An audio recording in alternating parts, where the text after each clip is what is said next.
Boxing King Media.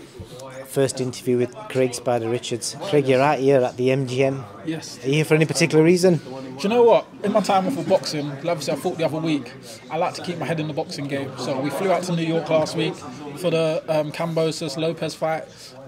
Went around the gyms a bit to see what's going on in there. Then we come Vegas this week, been sparring around in these gyms, work with Coach K and stuff. Been showing me some good stuff in the gym, and obviously want to be here for the Haney fight on Saturday. So I'm just kind of been able to come to the show, taking the shows in America, also using the gyms and learning, getting experience in America for the boxing as well. Okay. Obviously, I've not spoken to you personally before. I always wanted to ask you another Bivol fight. Obviously, you've had time to reflect on it. Have you got any regrets from that? Because a lot of people thought if you maybe did an extra 20%, you know what? could have won that fight. I'll be honest. It wasn't the fact that I didn't want to. I was scoring him wrong. I feel like a lot of people at ringside were shouting, "Oh yeah, you nicked that round, you did it." So I feel like I was just going through the gears. I was thinking, am I going to win the world title this easy? I'm just in gear 1 or 2. Only when I got to 9, someone said to me, you know, it's very close, you just step it up. And if you notice, when I got told that, 10, 11 and 12, I jumped on him and he was gassing his thing in, I was fresh. And that's where my regrets was, because if I'd knew that I wasn't there and I was still 1 round short, I would have stepped on 2 rounds earlier and maybe I would have got him out there or pressed him very hard to be world champion right now, be the super world champion. But my regret is that I didn't start a round or 2 earlier, but I can't live in regrets. I learn from that and I step it on, and that's why my last fight, knowing this guy was very tough, 24 fights, nobody stopped, nobody been hurt, 2 on split decisions he lost, arguable ones too. I knew I'm going to go for the gears, when it's time I'm going to get him out there, and that's what I done. When I hurt him, I just went for it and got the stoppage. So it's a learning curve, because I could have beat Dimitri Bivol just coasting and then got into a bigger fight, unification, and then made the mistake. And then, you know, it's like snakes and ladders, restarting again would be so long. So now I've learned that now in my career, now I'm pushing back onto world level, I ain't going to make that mistake again. Fair point.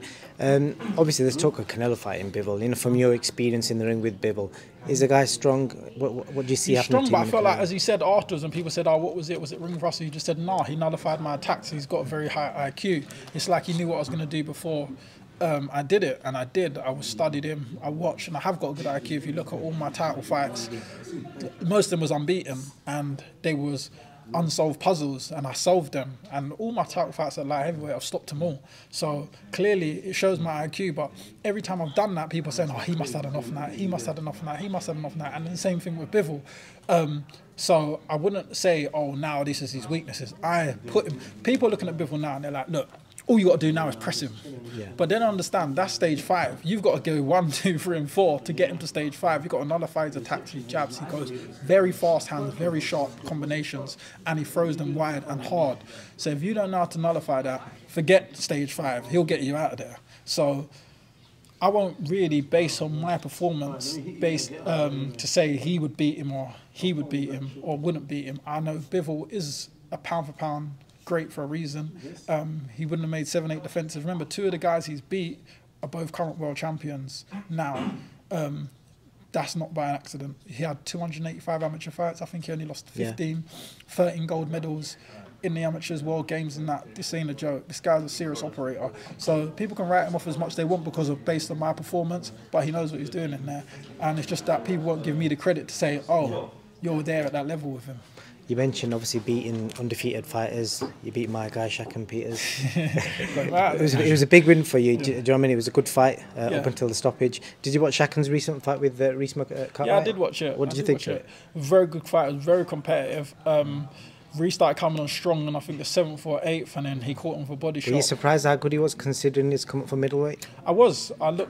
Done my little research when I saw it, because obviously me and Shaq's a previous big weight increase, wasn't it? Yes, I looked and I saw that this guy had won all his titles at middleweight, so I thought Shaq's quite a big light heavyweight regardless, so he's going to struggle. But I learned in the amateur, sometimes when you come up you're stronger than the guy coming down, so I'm not surprised when people come up and have more power. Because you've got energy, you're eating, you're fueling, and you're training, so you're going to be strong. But I've never seen this guy, I've never heard of him either, so it was an impressive performance from him. It's a shame he got stopped in the end. Do you think it was the weight difference maybe that eventually caught up with him towards the end?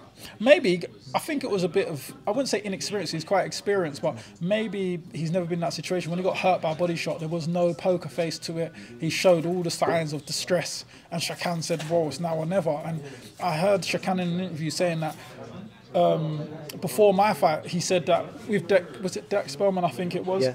that he or Chad, one of them, he had hurt them and he didn't go for the finish. So if he got to hurt me, he's going for the finish. He learned that in his fights, which obviously didn't happen with me. But he showed that in his Reece Cartwright fight. That as soon as he hurt him, he went and finished him off. So he took his opportunity, and that's what it's in. Because he was quite possibly down on the cards. The cards haven't been released, but yeah, I think he was down. I think 6 rounds. I think it was around levelish, and then he started losing the next 7th, and I think towards the 8th. Well, we don't know how the judges had it, but I think most people kind of felt that that's how it was going. And then he had the turning point with a shot, and he got him out there. And, you know, I was happy for him, you know, because I wish Shaq all the best. I've got to ask you, big British fight just made the other week, Amir Khan, Kell Brook. Are you excited for that? I wouldn't say like per se I'm excited for that one. I'm excited about all fight boxing with names. Like I will be tuning in. I'm not going to lie, I'm going to watch it because I love boxing. And I've watched Khan. I remember when I first time I went to Vegas, 2013, I watched Khan live against Casalo on the Floyd Mayweather card. Luis Colazo. Luis Colazo, yeah. So I watched him live. It was a tremendous fight. That was one of his best performances. Yeah, very good fight. Very good fight. And he was on the card, Broner, Floyd, and and then obviously I boxed on the Kell Brook Golovkin card. So there was obviously the headline for that. So I've watched both of them, their careers. So now to see them fight each other with all the 10 years trash talk, it's going to be interesting, of course. I've got to ask you, pick a winner. It just depends on who's got left. It would have been easier to pick them when they're both in their prime. Are you aware of the weight differences? You know, it's at 149 and there's a rehydration clause, £163. So bearing all that in mind, would you favour? It's hard because Khan generally was the more chinny one, but you're seeing in Kell Brook's last couple of fights that his punch resistance has gone now as well. So the asset he had over Khan was the punch resistance. And they both can punch. I think it's a real 50-50 fight. It's not going the distance, is it? No, it's not going the distance. Khan's hands are rapid as well. So, but Khan does walk onto the. I don't know. It's a 50-50 fight. I can't call that one. Okay, finishing. I on tip towards Kell Brook actually. Okay. No, actually, I don't know. I'm not calling. Finishing on yourself, Craig. Yeah. What is next for you? Have you spoken to Eddie? Have you got anything in the pipeline? Yeah, there's been a few names in the hat. We ain't ironed anything out at the moment. Canelo, maybe. Well, that's what he said. We got Canelo. No, I'm joking. Nah, I wish. Nah. Good names. It'll be definitely a step up, whoever I'm fighting, for sure, for the few names in the hat that we're looking at. But nothing in concrete now. But I'm definitely looking to move on, upwards and onwards. I spoke to Dean earlier. He said you've been getting some crazy sparring up in last night. Somewhere in Vegas last night? Tonight, just now before the press right, conference, okay. we just literally went and sparred at I can't see any marks, so how was it? Yeah, it was good. I sparred the heavyweight Cuban. Okay. Okay. And then I sparred the middleweight Cuban. It was good. I think because when I came in the gym and they said, "Oh, I've got a middleweight, you got anyone heavier?" They said, "Well, do you want him?" And put this heavyweight standing over his top. I said, "All right then." He's like, "What?" So he got his head guard on, like, "Come." So they was all around the ring, quite, I wouldn't say hostile, but they was all cheering their man on very strong in Spanish. I don't know what they was all shouting because I don't speak Spanish. Yeah. But they was all rearing their man on. And he was really going for it, and it was hot. And it was hostile, and you know, but I went in there, boxed, done what I do, and he jumped out for after a few, and then his next guy come in, and it was the same thing again. It was hot in there, and we sparred, good work again, and then yeah, the spar was over. So it was really good work and good experience because that's what I kind of wanted. I want to be in situations where you're just not in your gym and in your comfort zone, where you're dictating everything. Go and be in their home. With all their people, packed gym, all of them there, shouting from the bags to the ringside, and it's just me and Dean in there. So it was a great experience. Big fight this weekend, yes. Your weight division, Lyndon Arthur, Anthony Yarde. How do you see that fight going? Do you know what? It's a tremendous fight, I think, because there's chalk and cheese, two different styles. One likes to box, one likes to go for the stoppage, and it's kind of who can implicate their game plan. It was the same thing in the first fight. Will Lyndon win on points, or will Yarde knock him out? Lyndon seemed to prevail the first time, but it looked like Yarde was getting to him in the 12th. But now it's more of a grudge match. It kind of depends on their mindsets of when they go into the fight. So I think that it just depends on how their mindsets turn out. If Yarde can get to him or Lyndon can keep him at bay and box. Well, I'm telling you, I'm giving you £10. What are you going to put it on? Only 10. Okay, I'll put 5 on each. I'll put 5 on each. I think it's a good fight. I don't know, Lyndon, I think that... Do you think he's able to make the adjustments from the last fight? I think he's got to come with a whole different game plan.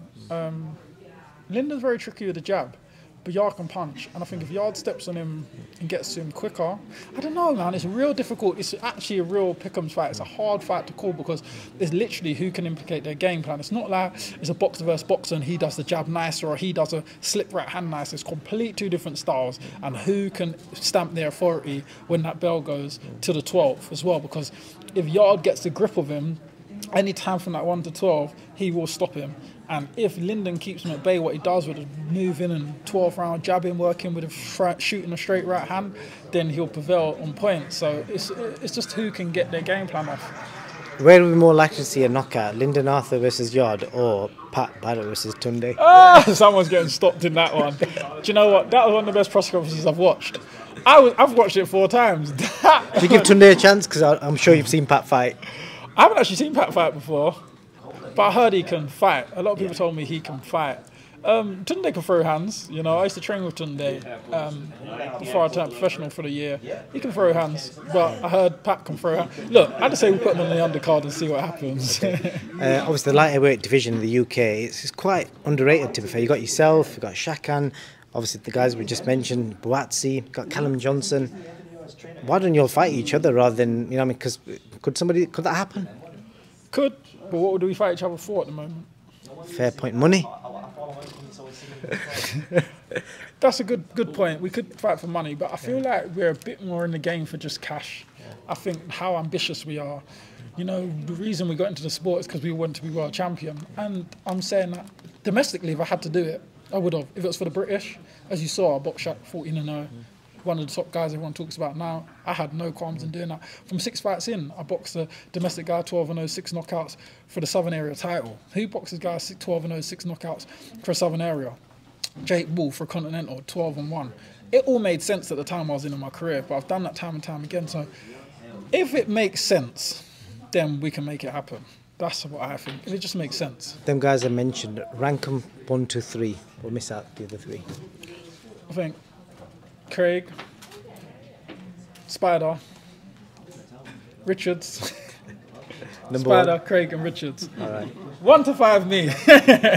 Nah, I'm not here to watch their journeys, to be fair. Unless they're crossing my path, I'm not really bothered where anyone's ranked. All I care about is my own journey. And if they cross my journey, then we just get it on. That's as simple as. And I'm looking to get them out of there. If it ain't that, then just I'm not really interested in them. Sweet, Craig. Thank you. I wish them all the best, though. Right. That's it. Top man.